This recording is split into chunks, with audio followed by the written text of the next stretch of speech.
Hello guys, कैसे हैं आप सभी लोग। आई होप आप लोग अच्छे होंगे। ये वीडियो एसएससी स्टेनो 2022 की स्किल टेस्ट स्ट्रेटेजी के रिगार्डिंग है। इस वीडियो में हम डिस्कस करेंगे कि हम क्या स्ट्रेटेजी रखें कि हमारे स्किल टेस्ट क्लियर हो जाए। पिटमैन की बुक है, वो कैसे कंप्लीट करें जल्दी, केसी के कितने वॉल्यूम्स करें, क्या रामधारी खंड 1 और खंड 2 इनफ होंगे, टाइपिंग स्पीड को कैसे बढ़ाएं, एंड कौन कौन से फ़ॉन्ट एग्जाम में अलाउ होते हैं, कौन से फ़ॉन्ट से स्पीड जल्दी बढ़ जाती है। ये सारी चीज़ें हम इस वीडियो में डिस्कस करेंगे। एंड मैं टाइम टेबल भी बताऊंगा आपको कि कितने घंटे आपको कैसे क्या करना है। इस वीडियो में मैं English stenography and Hindi stenography दोनों की स्ट्रेटेजी बता रहा हूँ। ऐसा नहीं है कि मैं किसी एक की बता रहा हूँ। तो आगे बढ़ने से पहले मैं एक चीज़ और आपको बता दूँ कि मैंने एग्ज़ाम जो दिया था वो हिंदी स्टेनोग्राफी से दिया था, लेकिन मेरे से इंग्लिश स्टेनोग्राफी भी आती है, इसलिए मैं दोनों को बता सकता हूँ और मैं उसी बेसिस पे आपको अपनी स्ट्रेटेजी भी बताऊँगा। थोड़ा सा मैं अपने बारे में बता दूँ कि मैंने जब एग्ज़ाम दिया था 2020 का, तो उसमें जो मेरा ग्रेड डी में एरर परसेंटेज आया था वो 0.013 था। एंड मैंने ये 13 मिनट्स में टाइप कर लिया था। एंड ग्रेड सी का 1% था जो मैंने 17 मिनट्स में टाइप कर लिया था। मेरी टाइपिंग स्पीड 97 वर्ड पर मिनट मैक्सिमम रही है हिंदी की। एंड हिंदी की स्टेनो स्पीड 160 वर्ड पर मिनट तक मेरी रही है। तो अब ये सब मैं क्यों बता रहा हूँ, मेरा कोई इंटेंशन शो ऑफ करने का नहीं है। मैं सिर्फ इसलिए बता रहा हूँ कि आप मेरी वीडियो जो देख रहे हैं तो आप किसी पर्पस से ही देखेंगे कि हाँ मुझे ये चीज़ आती है, इसलिए मैं आपको गाइड भी कर सकता हूँ। मैं ऐसे ही कुछ हवा में बात नहीं कर रहा हूँ। एंड गाइज, ये सब मैंने सिर्फ 3 महीने में किया था। That was 10th of April last year. And मैंने जुलाई में 100 वर्ड पर मिनट का डिक्टेशन सीख लिया था विद दिस स्पीड। तो ये सब मैंने कैसे अचीव किया, यही स्ट्रेटेजी सेम मैं आपको इस वीडियो में बताने वाला हूँ। ठीक है, स्टेनोग्राफी पे आने से पहले मैंने कुछ क्वेरीज उठाई हैं बच्चों की, पहले उसको मैं सोल्व करूँगा। तो सबसे पहले मैं टाइपिंग रिलेटेड सारी क्वेरीज को सोल्व करूँगा। अगर मैं टाइपिंग रिलेटेड क्वेरीज की बात करूँ, काफ़ी बच्चे बोल रहे हैं कि मैं कृतिदेव कर रहा हूँ, मैं रेमिंगटन गेल कर रहा हूँ, मैं इंस्क्रिप्ट कर रहा हूँ, तो क्या मुझे चेंज करना चाहिए, क्या एसएससी में आता है या नहीं आता है। देखिए, सारे फ़ॉन्ट अवेलेबल हैं। ये जो आपको वीडियो में शो हो रहा होगा ये मैंने एसएससी की साइट से ही उठाया है, कहीं अपने आप से टाइप नहीं किया है। इसमें देखिए सब कुछ साफ साफ लिखा हुआ है सी पॉइंट पे कि जो हिंदी टाइपिंग वाले हैं उनमें इंस्क्रिप्ट को ही मंगल भी बोलते हैं हिंदी में, Hindi Krutidev, Hindi Remington CBI, Hindi Remington GAIL, सभी चीज़ें अलाउ हैं। आप जिस पे चाहें उस पे कर सकते हैं। मैंने खुद इंस्क्रिप्ट पे किया था, तो बाकी आपका जो फ़ॉन्ट है आप उसी को कंटिन्यू कर सकते हैं। अच्छा, जो वीएच कैंडिडेट है उन्हें अपना ब्रेल टाइपराइटर खुद लेके आना होगा। बाकी इंग्लिश वालों के लिए तो कोई फ़ॉन्ट होता ही नहीं है, वो सेम ही होता है। इसके अलावा आप अपना पेन, पेंसिल, शार्पनर, इरेज़र सब एग्ज़ाम में ले जा सकते हैं। अब बात आती है कि टाइपिंग स्पीड कैसे बढ़ाएं, कि कितने घंटे हम टाइपिंग करें कि टाइपिंग स्पीड बढ़ जाए। देखिए, मैं बताऊं, अगर आप बिल्कुल बिगनर हैं, आपने टाइपिंग बिल्कुल नहीं आती है, तो आप क्या कीजिए, कोई टाइपिंग ट्यूटर डाउनलोड कीजिए।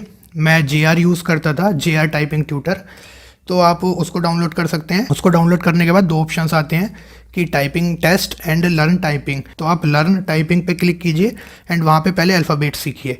अल्फ़ाबेट सीखने में मुझे 2 से 3 दिन लगे थे, आपको भी लगभग इतना ही लगेगा, हो सकता है कम ज़्यादा थोड़ा हो जाए। एंड उसके बाद आप टाइपिंग पे आ जाइए। देखिए, धीरे धीरे आप करेंगे, मैं कह रहा हूँ रोज़ आप 1 घंटा करेंगे टाइपिंग तो भी आराम से हो जाएगी। इंग्लिश की थोड़ी जल्दी हो जाती है, हिंदी में थोड़ा सा टाइम लग जाता है। अब बात करता हूँ कितने घंटे करनी चाहिए। तो देखिए, अगर आप बिगनर हैं तो आप 1 से 1.5 घंटा डेली कीजिए, आपको धीरे धीरे प्रैक्टिस होती जाएगी। आपसे अगर 25 या 30 की स्पीड आती है तो भी आप 1 से 1.5 घंटा ही टाइपिंग कीजिए, इससे ज़्यादा टाइपिंग मत कीजिए। इनिशियली आप क्या कीजिए, किसी टाइपिंग ट्यूटर पे टाइपिंग टेस्ट दीजिए। उसके बाद जब आप डिक्टेशन ट्रांसक्रिप्शन करेंगे तो वो अपने आप ही स्पीड आपकी बढ़ती जाएगी। नेक्स्ट क्वेश्चन है कि कितनी स्पीड इनफ होती है डिक्टेशन को टाइम पे पूरा करने के लिए। तो देखिए, आपको 40 वर्ड पर मिनट की स्पीड अप्रोक्स मैनेज करके चलनी ही पड़ेगी, अगर आप अच्छे से ट्रांसक्राइब करके उसको चेक भी करना चाहते हैं। तो इससे कम अगर आपकी स्पीड आ रही है तो उसको बढ़ाइए, कोशिश कीजिए उसको 45-50 तक ले जाने की। ऐसा नहीं है, मैं ये नहीं कह रहा हूँ कि 30 वाला नहीं कर पाएगा या 35 वाला नहीं कर पाएगा। देखिए, जितनी 40 से प्लस ऊपर स्पीड होगी उतना अच्छा है, क्योंकि वहाँ पे डिक्टेशन ट्रांसक्रिप्शन में पैनिक भी हो जाते हैं एंड टाइपिंग फिर हो नहीं पाती है। जो एक्चुअल स्पीड होती है हमारी वो एग्ज़ाम में कम ही हो जाती है। तो कोशिश कीजिए 40 से ऊपर स्पीड मेंटेन करने की। नेक्स्ट है कि अगर आपकी स्पीड 25-30 वर्ड पर मिनट है तो स्पीड आगे कैसे बढ़ाएं। इसके लिए मैं एक चीज़ बताता हूँ, इसको मैं यूज़ करता था कि मैं टाइपिंग करता था। मैंने 1 दिन टाइपिंग की, 1-2 घंटा टाइपिंग कर ली, फिर उसके बाद मैंने 1 दिन छोड़ दी, या हो सकता है 2 दिन छोड़ दी।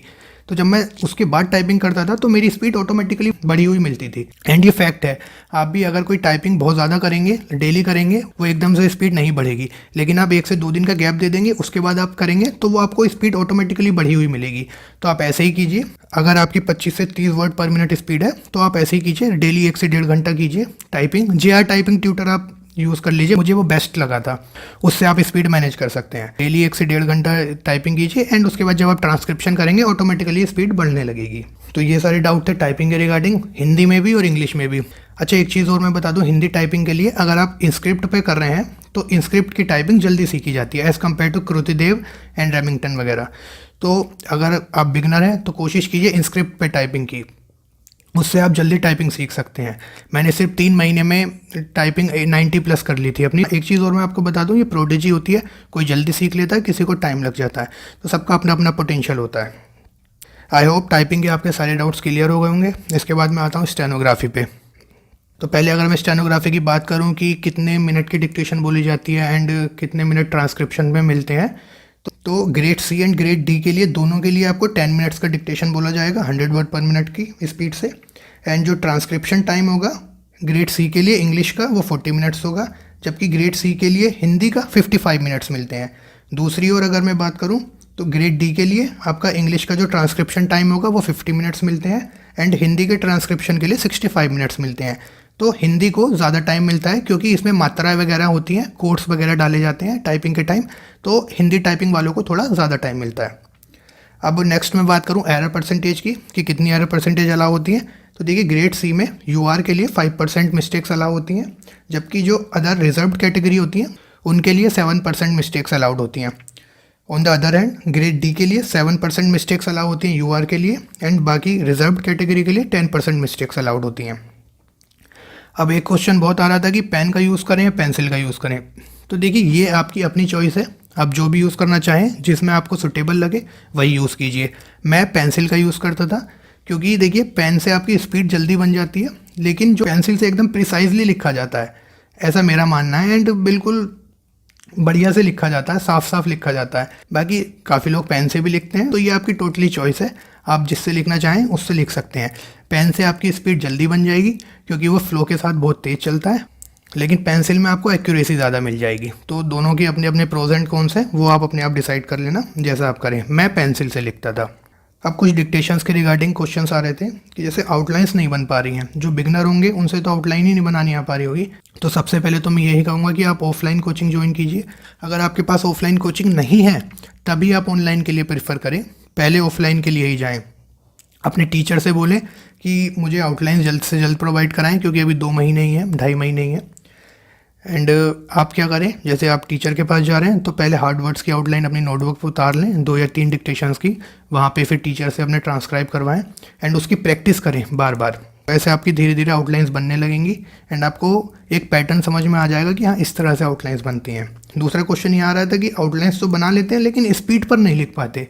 आई मीन किसी भी वर्ड की आउटलाइन तो बना लेंगे, लेकिन अगर डिक्टेशन के बीच में आ गया 100 वर्ड पर मिनट की स्पीड पे या 80 वर्ड पर मिनट की स्पीड पे, तो तब नहीं लिख पाते हैं। तो इसके लिए क्या करें, देखिए, ये एक इंडिकेशन होता है कि आपकी जो आउटलाइंस है वो आपने स्पीड पर नहीं चलाई हैं, वो आपसे आती हैं। तो इसके लिए आपको ये करना है, वो उन आउटलाइंस को आप स्पीड पे लिखिए, 100 पे, 110 पे, इस तरह से।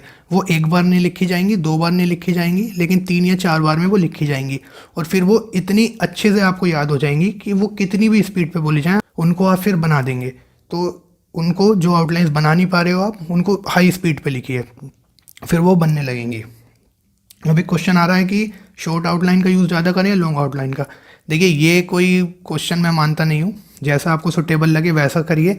हाँ, लेकिन ये डाउट आप निकाल दीजिएगा, स्पेशली एसएससी के स्किल टेस्ट के लिए बता रहा हूँ कि शॉर्ट आउटलाइन ही बनाना ज़रूरी है। ऐसा नहीं है, स्किल का लेवल बहुत ईजी आता है, एसएससी का कोई ज़्यादा भारी नहीं आता है। तो अगर इसमें आप लॉन्ग आउटलाइंस भी बनाएंगे तो भी चल जाएगा। देखिए, लॉन्ग आउटलाइन का फ़ायदा ये होता है, जब आप ट्रांसक्राइब करते हैं डिक्टेशन को एंड आपने कोई वर्ड पूरा लिपि के अकॉर्डिंग, आई मीन ग्रामर के अकॉर्डिंग लिखा है, तो वो एकदम से उठ जाएगा। आपको उसको पढ़ने में प्रॉब्लम नहीं होगी कि मैंने लिखा क्या है। एंड 80 वर्ड पर मिनट पे तो आप अगर लॉन्ग आउटलाइन भी बना लेंगे तो भी कोई प्रॉब्लम नहीं है। जबकि शॉर्ट आउटलाइन का फ़ायदा ये होता है कि हाई स्पीड में आप शॉर्ट आउटलाइन बना लेंगे तो वो जल्दी से लिखी जाएंगी। तो ये कॉमन सी बात है, लेकिन आप ऐसा नहीं है कि 100 वर्ड पर मिनट पे लॉन्ग आउटलाइन बना नहीं सकते, बिल्कुल बना सकते हैं। नेक्स्ट क्वेश्चन आ रहा है कि कितना टाइम हमें देना चाहिए स्किल को। तो देखिए, अगर आपके मार्क्स काफ़ी अच्छे आ रहे हैं तो आप 8 से 10 घंटा डेली स्किल को दीजिए, आपकी जॉब लग जाएगी, क्योंकि इस बार बहुत ज़्यादा वैकेंसी है, सभी का सिलेक्शन हो जाएगा जिसने स्किल टेस्ट पास कर लिया। 50, 60, 70, 80 वर्ड पर मिनट से स्पीड आगे कैसे बढ़ाएं। देखिए, सिंपल सा लॉजिक है, रूटीन बताऊंगा, टाइम टेबल बताऊंगा, उसके थ्रू आप बढ़ा सकते हैं। तो अब मैं सबसे पहले स्ट्रेटजी, टाइम टेबल वगैरह बताता हूँ हिंदी स्टेनोग्राफर्स के लिए, उसके बाद मैं इंग्लिश पे चलूँगा। तो देखिए, हिंदी स्टेनोग्राफी का पहला क्वेश्चन है कि बेसिक कितने दिन में हो जाएगा। देखिए, बेसिक हिंदी का मैं ऋषि प्रणाली से था, कोई बहुत ज़्यादा बेसिक होता नहीं है। जैसे इंग्लिश वालों का पिटमैन का काफ़ी सिलेबस होता है, हिंदी का इतना नहीं होता है। आप बस काखा का ये सब याद कीजिए, जो आंकड़े होते हैं वो याद कीजिए, और जो बेसिक है मुश्किल से आपको 10 से 15 दिन या 20 दिन में आपको कंप्लीट कर लेना है। अगर आपके मार्क्स अच्छे हैं तो जो भी आपका टीचर है बिल्कुल उनसे बोलिए कि मेरा बेसिक जल्द से जल्द कंप्लीट कराइए। देखिए, टीचर कोई भी हो बेसिक करा देगा, सब चीज़ें करा देगा, डिपेंड करता है आपके पोटेंशियल पे, आपकी कैप्चरिंग पावर कितनी है, आप कितनी जल्दी ऑब्जर्व कर रहे हैं। तो जल्द से जल्द भी आप 15 से 20 दिन में बेसिक कंप्लीट कर सकते हैं हिंदी का। एंड जो सब चिन्ह होते हैं वो तैयार करने हैं, वाक्यांश तैयार करने हैं, तो वो मैं बताऊंगा कि उनको आपको याद कैसे करना है, जल्दी से याद हो जाए। तो बेसिक आप इस तरह से कीजिए। उसके बाद आप सीधे आ जाइए रामधारी पे, खंड 1 एंड खंड 2 पे। अब बात आती है सब चिन्ह एंड वाक्यांश को कैसे करें। तो देखिए, सब चिन्ह अप्रोक्स 300 के आसपास बैठते हैं हिंदी के, वो याद कैसे करें। देखिए, याद करने का सबसे सिंपल सा तरीका मैं बता देता हूँ। जो एक्सरसाइज है सब चिन्ह की, उनको पहले तो 300 के 300 सब चिन्ह को अपनी नोटबुक में लिखिए, उनको फिर अपनी वॉइस में रिकॉर्ड कीजिए, एंड उनको फिर जो रिकॉर्ड किया है उससे लिखना शुरू कीजिए। अगर आप सिर्फ बुक से देख के प्रैक्टिस करेंगे, लिखते रहेंगे, ऐसे आपको याद नहीं होने वाले हैं। लेकिन जब उनको आप रिकॉर्ड कर लेंगे एंड उसके बाद लिखेंगे तो वो एकदम याद होने लगेंगे। ऐसा नहीं है एक ही दिन में याद हो जाएंगे, 1 दिन, 2 दिन, 3 दिन, ऐसे धीरे धीरे करके वो 6 से 7 दिन में याद हो ही जाएंगे। सेम आपको वाक्यांश के साथ करना है। देखिए, वाक्यांश हर टीचर के थोड़ा अलग होते हैं। आपके जो टीचर हैं जो वाक्यांश लिखवाएंगे उनको आप ऐसे ही कीजिए, रिकॉर्ड कीजिए, फिर उनको लिखना शुरू कीजिए, अपनी वॉइस में रिकॉर्ड कर लीजिए, फिर उनको लिखना शुरू कीजिए। हाँ, लेकिन उनको ऐसा नहीं है कि पढ़ना भी है, बाद में लिख के छोड़ दीजिए। वो फिर जब आप डिक्टेशन में लिखेंगे तो वो आराम से लिख के जाएंगे एंड वो आराम से उठ भी जाएंगे, पढ़ने में उनको दिक्कत नहीं होगी। नेक्स्ट क्वेश्चन है कि पार्ट 1 एंड पार्ट 2 क्या इनफ होगा। देखिए, बिल्कुल इनफ होगा, स्पेशली एसएससी के लिए बता रहा हूँ, और स्पेशली ग्रेड डी के लिए बता रहा हूँ। ग्रेड डी के लिए अगर आपको करना है, आप खंड 1 करके जाइए, कोई प्रॉब्लम नहीं आएगी। जब मेरा लास्ट ईयर 2019 का स्किल टेस्ट हुआ था अक्टूबर में, तो आई थिंक उसमें 65 एंड 66 डिक्टेशन नंबर रामधारी खंड 1 से बोल दिया था सेम। एंड 2020 में जो मैंने डिक्टेशन दी ग्रेड डी की, उसमें भी 43 एंड 44 सेम उठा के बोल दिया। तो ये काफ़ी एसएससी का गलत भी तरीका है, स्किल को बिल्कुल मजाक बना के रख दिया है। तो एसएससी ग्रेड डी में रामधारी खंड 1 से ही डिक्टेशन बोल देता है, और अगर नहीं भी बोलेगा तो वर्ड्स उसके लगभग इसी तरह से होते हैं, कोई बहुत ज़्यादा चेंज आता नहीं है। तो आपने खंड 1 भी कर लिया है तो भी आप ग्रेड डी निकाल सकते हैं। अब बात करूँ ग्रेड सी के लिए, तो आप खंड 2 रामधारी शुरू कर दीजिए। देखिए, रामधारी खंड 2 भी अच्छे लेवल का है, एंड इवन जो 100 के बाद की एक्सरसाइज है उसमें 150 एक्सरसाइज हैं, और जो 100 के बाद की एक्सरसाइज हैं वो साहित्य के लेवल की हैं। अगर आपने वो कर लिए हैं, आपका ग्रेड सी आराम से निकल जाएगा। अब आपको ये करनी किस स्पीड पे है। देखिए, पार्ट 1 तो आपका 80-100 तक आराम से लिखा जाएगा, कोई प्रॉब्लम नहीं आएगी। खंड 2 में आपको प्रॉब्लम आ सकती है 80 से ऊपर बढ़ने में, लेकिन कोशिश कीजिए 100 से ऊपर ही लिखो। एंड इनको मैं करने की ट्रिक बता देता हूँ। 120 पे लिखिए, 130 पे लिखिए, एंड इवन 110 पे भी लिखिए। मुझे पता है वो लिखा नहीं जाएगा, लेकिन कोशिश कीजिए लिखने की। वो 1 बार में नहीं, 2 बार में नहीं, 3 बार में नहीं, लेकिन चौथी या 5वीं बार में वो लिखा जाएगा। ऐसा करने से फ़ायदा क्या होता है, जो हार्ड वर्ड्स होते हैं, जो आउटलाइंस होती हैं, वो आपकी आउटलाइंस स्पीड पे बनने लगती हैं, एंड फिर वो आपकी बाद में कहीं भी लिखी जाएंगी। शुरू में प्रॉब्लम आती है, लेकिन वो आउटलाइंस आपके हाथ में फ्लो पे चलने लगेंगी बाद में। अब बात आती है डेली कितनी एक्सरसाइज करें। तो देखिए, ये टोटली डिपेंड करता है कि आप किस स्पीड पे वर्क कर रहे हैं। अगर आपकी स्पीड 80 के आसपास है तो आपको बहुत ज़्यादा एक्सरसाइज करने की ज़रूरत है। अप्रोक्स आप 4 से 5 एक्सरसाइज डेली कीजिए, एंड इवन 6 भी, 8-8, 10-10 घंटे लगा दीजिए। खंड 1 की एक्सरसाइज एकदम हो जाती हैं, खंड 2 की थोड़ी लेंथी होती हैं, तो उसमें थोड़ा सा टाइम लग सकता है। खंड 1 कर रहे हैं तो 5 से 6 ट्रांसक्रिप्शन कीजिए, एंड खंड 2 कर रहे हैं तो 3 ट्रांसक्रिप्शन तो आप डेली कीजिए ही कीजिए। नेक्स्ट है कि न्यूज़पेपर करें या नहीं करें, ऊर्जा या संपादकीय। देखिए, अगर आपकी स्पीड अच्छी है, आपको और अच्छी स्टेनो करनी है अपनी, तो बिल्कुल दैनिक जागरण में एक ऊर्जा आता है, वो आप कर सकते हैं। संपादकीय डिक्टेशन आप लिख सकते हैं, लेकिन एसएससी में संपादकीय डिक्टेशन बोली नहीं जाती है। इस बार जो एसएससी स्टेनो 2020 का स्किल टेस्ट हुआ था ग्रेड सी का, तो उसमें मोदी जी की एक स्पीच बोल दी गई थी, तो उसका लेवल मॉडरेट था, काफ़ी सही डिक्टेशन बोली थी उन्होंने। एंड पार्ट 1 एंड पार्ट 2 में संसदीय डिक्टेशन ही हैं, एंड वही डिक्टेशन लगभग एसएससी के एग्जाम्स में ही बोली जाती हैं, तो आप कर लीजिए। नेक्स्ट है कि एसेज कर लें, जिसको निबंध बोलते हैं। साहित्य कर लें। देखिए, अगर आपको एक डिक्टेशन बहुत अच्छी करनी है, स्टेनो अच्छी करनी है, एसएससी के अलावा भी आपको प्रैक्टिस करनी है कुछ और एग्जाम्स की, तो बिल्कुल आप एसेज भी कर सकते हैं, साहित्य भी लिख सकते हैं। देखिए, मैंने तो साहित्य भी किया था, क्योंकि मैंने सिर्फ 3 महीने में ही डिक्टेशन 100 वर्ड पर मिनट की अचीव कर ली थी। तो उसके बाद मेरे पास टाइम काफ़ी मिल गया था मुझे, क्योंकि मैंने अप्रैल से डिक्टेशन शुरू की थी करना, एंड अक्टूबर में मेरा स्किल टेस्ट हुआ था 2019 का। तो मुझे काफ़ी टाइम मिल गया था। मैं जुलाई तक अपना खंड 1 एंड खंड 2 कंप्लीट कर चुका था, 100 वर्ड पर मिनट की स्पीड अचीव कर चुका था। उसके बाद मेरे पास करने के लिए कुछ नहीं था, तो मैं निबंध और साहित्य करता गया। तो अगर आपके पास टाइम है, आपको लग रहा है कि आपको और स्टेनो अपनी अच्छी करनी है, तो आप बिल्कुल कर सकते हैं। नेक्स्ट है कि ऑफलाइन और ऑनलाइन कोचिंग। तो मैं आपको प्रेफर करूंगा, आपके पास ऑफलाइन कोचिंग है तो आप वहां जाइए, अगर नहीं हो पा रही है तो ऑनलाइन कोचिंग ज्वाइन कीजिए। इसके अलावा अगर आपको कोई क्वेरीज आ रही है आउटलाइंस में या कुछ भी, तो आप मुझे टेलीग्राम पे मैसेज कर सकते हैं, मैं आपकी हेल्प वहां कर दूंगा। अब मैं बात करता हूँ टाइम टेबल की। तो देखिए, आपको क्या करना है, आप कोई भी डिक्टेशन ट्रांसक्राइब करने जा रहे हैं, आप उससे पहले उस डिक्टेशन की हार्ड वर्ड्स की आउटलाइन अपनी नोटबुक में लिख लीजिए। उसके बाद उसको एटलीस्ट 2 घंटा प्रैक्टिस कीजिए। मैं ये नहीं कह रहा हूँ कि उसी डिक्टेशन की 2 घंटा प्रैक्टिस करनी है। आप डेली जब ऐसे करेंगे तो आपके पास आउटलाइंस इकट्ठी होती जाएंगी, तो आप उन आउटलाइंस को डेली 2 घंटा, जितनी भी उस 2 घंटे में आउटलाइंस आप प्रैक्टिस कर सकते हैं वो करिए। ऐसा करने से आउटलाइंस आपके टच में रहती हैं, आप स्टेनोग्राफी भूलते नहीं हैं, एंड फिर वो स्पीड पे भी चलती हैं हमेशा। तो डिक्टेशन लिखने से पहले आउटलाइंस आपको रिवाइज करनी है, उसके बाद डिक्टेशन लिखनी है। अगर आप अभी सीख रहे हैं, आई मीन 80 से 90 पे जाना चाहते हैं, 90 से 100 पे जाना चाहते हैं, तो ऐसे करने से आपकी स्पीड भी बढ़ेगी। मैं ये नहीं कह रहा हूँ 80 से 90 पे ही, अगर आपकी 50 स्पीड है, 60 स्पीड है, 70 स्पीड है, हिंदी एंड इंग्लिश दोनों के लिए ही बोल रहा हूँ ये चीज़ मैं, आप यही कीजिए। हार्ड वर्ड्स की आउटलाइन की प्रैक्टिस कीजिए पहले, एटलीस्ट 2 आवर्स आपको करनी ही करनी है, अगेन एंड अगेन। आप बोर हो रहे हैं, कोई प्रॉब्लम नहीं है, आप लिखिए, लेकिन ऐसे आपको करना ही करना है। सब चिन्ह एंड वाक्यांश का मैं आपको बता चुका हूँ, वो लगभग 300 सब चिन्ह है, एंड वाक्यांश होंगे कुछ आपके, उनको रिकॉर्ड कीजिए और उनकी प्रैक्टिस कीजिए। अप्रोक्स आधा घंटा तो इनकी भी प्रैक्टिस कीजिए, जब तक आपको ये अच्छे से याद ना हो जाए। एंड उसके बाद ट्रांसक्रिप्शन की बात करूं, आपके मार्क्स अच्छे हैं, सिलेक्शन के चांस आपके पूरे हैं, तो आप 3 से 4 ट्रांसक्रिप्शन डेली कीजिए। खंड 2 के 3 या 4 ट्रांसक्रिप्शन में काफ़ी टाइम चला जाता है। अगर आप बिगनर हैं, आपसे स्पीड पे नहीं लिखा जा रहा है, 80 पे नहीं लिखा जा रहा है, तो क्या कीजिए, उसको ऐसा नहीं है कि 70 पे लिखना है, 60 पे लिखना है, उसको 80 पे ही लिखना है। वो पहली बार में नहीं लिखा जाएगा, दूसरी बार में नहीं लिखा जाएगा, तीसरी बार में नहीं लिखा जाएगा, लेकिन चौथी बार में वो लिखा जाएगा। तो आपको चौथी बार में उसको लिखना है, फिर ट्रांसक्राइब करना है। तो ऐसे करने में काफ़ी टाइम चला जाता है। फिर एक टाइम आएगा कि आपका डिक्टेशन 3 बार में लिखा जाने लगेगा, फिर उसके बाद 2 बार में, फिर एक कंडीशन आएगी कि आप 1 बार में ही डिक्टेशन लिखने लगेंगे। यही इंग्लिश वालों को करना है, यही हिंदी वालों को करना है। ऐसा करने से हाँ, टाइम थोड़ा ज़्यादा लग जाएगा, लेकिन आपकी डिक्टेशन इंप्रूव होती जाएगी। तो इसमें अप्रोक्स 4 घंटे चले जाएंगे।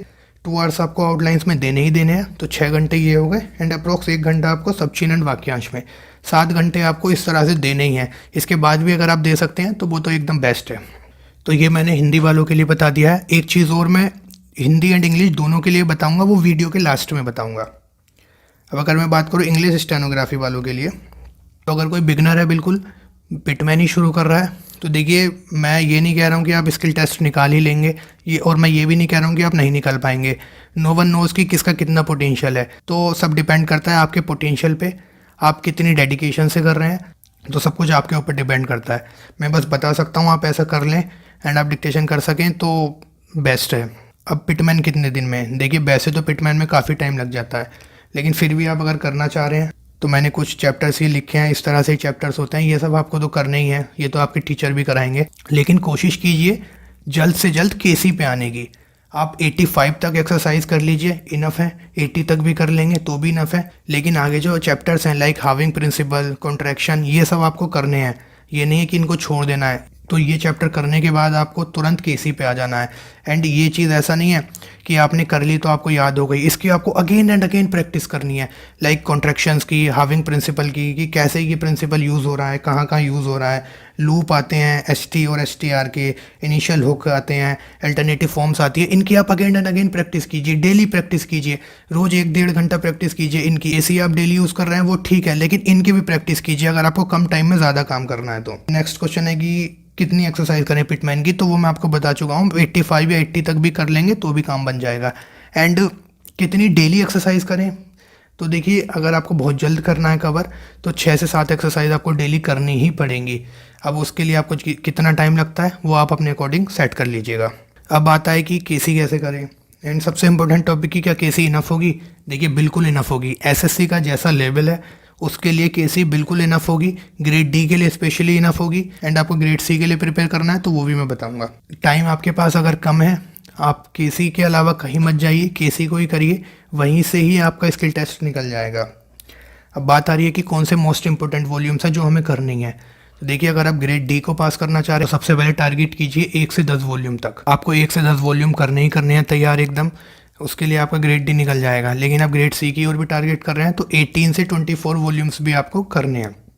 बीच के वॉल्यूम्स आप स्किप कर सकते हैं, लेकिन आपको इतने वॉल्यूम्स अगर आपने कर लिए हैं आप स्किल टेस्ट क्लियर कर लेंगे। अब बात आती है कि किस तरह से करें, डेली क्या सेट करें। तो देखिए जैसे मैंने हिंदी स्टेनोग्राफर्स के लिए बोला था, सेम आपको भी ऐसे ही पैटर्न फॉलो करना है कि डेली जो आप डिक्टेशन लिखने वाले हैं उनके हार्ड वर्ड्स की आउटलाइन पहले उतार लीजिए, उनको प्रैक्टिस कीजिए, फिर आप डिक्टेशन पे आइए। एंड डिक्टेशन 60-50 पे नहीं लिखना है, सीधे 80 पे लिखना है। मुझे पता है अगर आप बिगनर हैं आपसे 80 पे नहीं लिखा जाएगा, कोई बात नहीं है, उसको लिखिए, वो 5 बार में 6 बार में 7 बार में वो लिखा जाएगा। ऐसे ही धीरे धीरे जब आप डिक्टेशन से 80 पे लिखेंगे तो वो जो फर्स्ट टाइम आपने 7 बार में डिक्टेशन लिखी थी, जब ट्रांसक्रिप्शन दूसरा करेंगे तो वो 6 बार में भी आएगा, ट्रांसक्रिप्शन तीसरा करेंगे तो वो 5 बार में भी आएगा। तो ऐसे धीरे धीरे जब आप ट्रांसक्रिप्शन करते रहेंगे वर्ड्स रिपीट होने लगते हैं एंड आपकी फिर स्पीड बनने लगती है। आप फिर एक टाइम ऐसा आ जाएगा एक बार में ही डिक्टेशन लिख सकेंगे। ऐसा ही हिंदी में करना है, ऐसा ही इंग्लिश में करना है। अगर आपकी स्पीड 80 पे है, आपको 90 पे जाना है, तो आप 90 वर्ड पर मिनट का डिक्टेशन स्टार्ट कर दीजिए। मुझे पता है वो लिखा नहीं जाएगा, कोई बात नहीं, आप टारगेट उस टाइम 80 पे रखिए, लेकिन लिखना आप 90 भी शुरू कर दीजिए। अगर आप 3 ट्रांसक्रिप्शन 80 पे कर रहे हैं तो 90 पे भी आप 3 से 4 डिक्टेशन लिखिए। चाहे उसको ट्रांसक्राइब मत कीजिए, उसको पढ़िए मत, लेकिन उसको लिखिए। तो क्या होगा, 10 से 15 दिन में आपको 90 वर्ड पर मिनट का डिक्टेशन भी लिखा जाने लगेगा। ऐसे ही 90 से अगर आप 100 पे आना चाह रहे हैं तो जब 90 की डिक्टेशन ट्रांसक्राइब कीजिए, लेकिन उसके साथ साथ 100 वर्ड पर मिनट का डिक्टेशन लिखना शुरू कर दीजिए। ना उसको पढ़िए ना उसको ट्रांसक्राइब कीजिए, लेकिन उसको लिखने लगिए। तो धीरे धीरे आप देखेंगे 15 से 20 दिन में आपकी 100 की स्पीड भी बनने लगेगी। इस तरह से हर महीने अप्रॉक्स 1 महीना लग जाता है 10 वर्ड पर मिनट की स्पीड बनाने में। तो ऐसे आप स्पीड बढ़ा सकते हैं। ऐसे ही 100 से 110 जाना है तो भी आप यही फॉलो करिए, 70 से 80 जाना है तो भी यही रूल फॉलो करिए। लेकिन मैं यही रिकमेंड करूंगा 80 वर्ड पर मिनट से नीचे आप डिक्टेशन ना लिखें, 60-70 ना लिखें, सीधे 80 से शुरू करें। अब आउटलाइंस की प्रैक्टिस की बात करूं तो आउटलाइंस वही प्रैक्टिस करनी है। सपोज कीजिए आप डिक्टेशन नंबर 1 ट्रांसक्राइब करने वाले हैं, पहले उसकी आउटलाइंस की प्रैक्टिस कीजिए, फिर वो डिक्टेशन लिखने जाइए। उसके बाद ट्रांसक्रिप्शन 2 जब आप लिखेंगे उसके हार्ड वर्ड्स की आउटलाइन लिखिए नोटबुक में, फिर उसको ट्रांसक्राइब कीजिए। तो आपके पास क्या होगा कि 2 डिक्टेशंस की आउटलाइंस आ जाएंगी।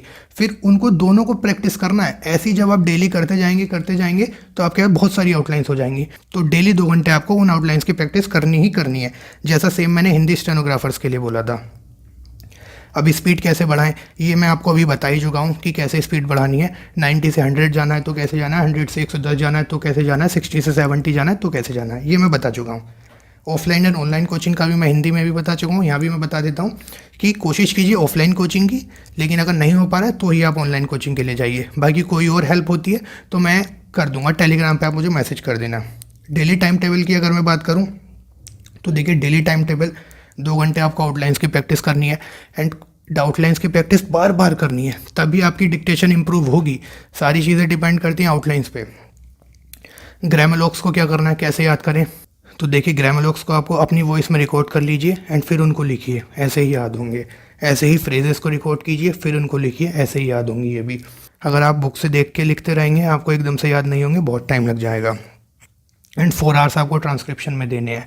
अब 4 आवर्स में जितनी डिक्टेशन आपसे ट्रांसक्राइब हो सकें वो आपका अपना पोटेंशियल है। 2 ट्रांसक्रिप्शन हो, 3 ट्रांसक्रिप्शन हो, 4 ट्रांसक्रिप्शन हो, वो आप अपने हिसाब से देख लेना।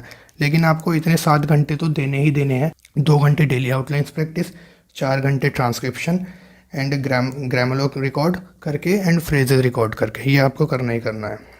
नेक्स्ट क्वेश्चन है कि एक्यूरेसी कैसे मेंटेन करें। तो देखिए एक्यूरेसी के लिए सारी चीज़ें डिपेंड करती हैं आपकी आउटलाइंस पे। कितनी साफ़ आउटलाइंस आप बना रहे हैं, जितनी साफ़ आउटलाइंस आप बनाएंगे उतनी ही जल्दी वो उठेंगी। ज़्यादा आउटलाइंस को शॉर्ट करने के चक्कर में ना पड़िए। अगर आप ज़्यादा शॉर्ट करने के चक्कर में पड़ेंगे फिर वो आपसे उठेंगी नहीं डिक्टेशन में जब आप ट्रांसक्राइब करेंगे। कोशिश कीजिए लिपि के अकॉर्डिंग बनाने की, ग्रामर के अकॉर्डिंग बनाने की।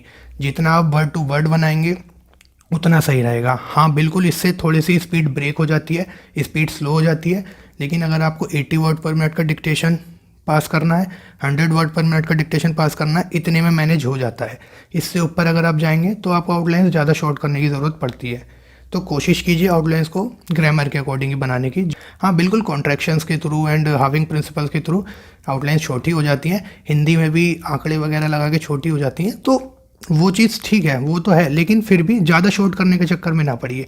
ज़्यादा शॉर्ट कर देंगे तो वो फिर उठने में प्रॉब्लम होती है। उससे लॉस ये होता है आपका एक्यूरेसी भी नहीं आती है, वर्ड उठता नहीं है, दूसरा आपका टाइम बहुत कंज्यूम हो जाता है। फिर वहाँ पे ट्रांसक्रिप्शन में टाइम की कमी पड़ जाती है, फिर आपकी टाइपिंग स्पीड भी स्लो हो जाती है। तो इससे काफ़ी सारे नुकसान हैं। कोशिश कीजिए ग्रामर के अकॉर्डिंग ही बनाने की। अब एट लास्ट जो मैंने बोला था कि मैं हिंदी एंड इंग्लिश स्टेनोग्राफर्स के लिए कुछ बताऊंगा, तो वो मैं बताता हूँ कि मैंने कैसे टाइम टेबल मैनेज किया था अपना। इवन जब मैंने स्टेनोग्राफी सीखी थी, दैट वाज 10th अप्रैल, जब मैं फर्स्ट डे गया था 2021 में। उस टाइम लॉकडाउन लग गया था, तो सारे कोचिंग्स ऑफ थे, मेरे पास कोई टीचर नहीं था, तो मैं अपने सर के घर जाता था, आउटलाइंस उनसे लिखवा के लाता था, रामधारी खंड 2 की एंड खंड 1 की, 4 डिक्टेशंस की एक साथ हार्ड वर्ड्स की आउटलाइन अपनी नोटबुक में लिख के ले गया एंड सर से आउटलाइंस बनवाई एंड उनकी मैंने प्रैक्टिस की। ऐसा कुछ दिन चला, फिर उसके बाद मैं आउटलाइंस का पैटर्न समझ गया और फिर मैं आउटलाइंस बनाने लगा। एक चीज़ मैं दोनों के लिए बता दूं, हिंदी एंड इंग्लिश बोथ, कि अलग अलग लोगों से आउटलाइंस मत लीजिए, अपना एक पैटर्न फॉलो कीजिए। हर टीचर का अपना एक पैटर्न होता है, उसी पैटर्न पे आउटलाइन चलती हैं। अगर आप वेरियस लोगों से आउटलाइंस लेंगे कि कुछ आउटलाइंस किसी से ले ली, कुछ आउटलाइंस किसी से ले ली, तो आपको पैटर्न ही समझ में नहीं आएगा, आप हमेशा परेशान ही रहेंगे, इसके लिए आप कभी नहीं सीख पाएंगे। एक पैटर्न पे चलिए, मैंने भी एक पैटर्न पे चला एंड मेरा स्किल एकदम से इंप्रूव होता गया। यही करना है। मैं क्या करता था, 2 घंटे आउटलाइंस प्रैक्टिस करता था एंड सचिन वाक्यांश को भी मैं रिकॉर्ड करके लिखता था, उसके बाद मैं डिक्टेशन लिखता था। जब मैंने फर्स्ट टाइम खंड 2 लिखा था तो मुझसे वो 6 बार में लिखा गया था, फिर वो ऐसे धीरे धीरे 4 बार हुआ, 3 बार हुआ, 2 बार हुआ एंड 1 बार हो गया। फिर मैं कोई भी डिक्टेशन 1 बार में ट्रांसक्राइब करने लगा था। सेम यही इंग्लिश का मेरा सीन था। इंग्लिश में भी मुझे जब मैंने ट्रांसक्रिप्शन 1 किया, मुझे ऐसे ही टाइम लगा, लेकिन धीरे धीरे मैं 1 बार में ही ट्रांसक्रिप्शन करने लगा। तो यही है जो मुझे आप लोगों को बताना था। 8 से 9 घंटे आपको कैसे देने हैं ये मैंने बता दिया है, किस तरह से स्पीड बढ़ा सकते हैं ये बता दिया है, टाइपिंग का कैसे कर सकते हैं, सब चीज़ें बता दी हैं। हो सकता है थोड़ा वीडियो लेंथी हो जाए, लेकिन हाँ टाइम निकाल के देख लीजिएगा, आपको हेल्प मिल जाएगी। तो इस वीडियो में बस इतना ही। Thank you. वीडियो पसंद आई तो वीडियो को लाइक कीजिएगा एंड चैनल को सब्सक्राइब जरूर कर लीजिएगा। अगर आपकी कोई और क्वेरी हो तो टेलीग्राम ग्रुप का लिंक मैं डिस्क्रिप्शन में डाल दूंगा एंड कमेंट बॉक्स में ही पिन कर दूंगा। इसके अलावा आप मुझे इंस्टाग्राम पे भी मैसेज कर सकते हैं कोई डाउट हो तो। Thank you so much, have a nice day.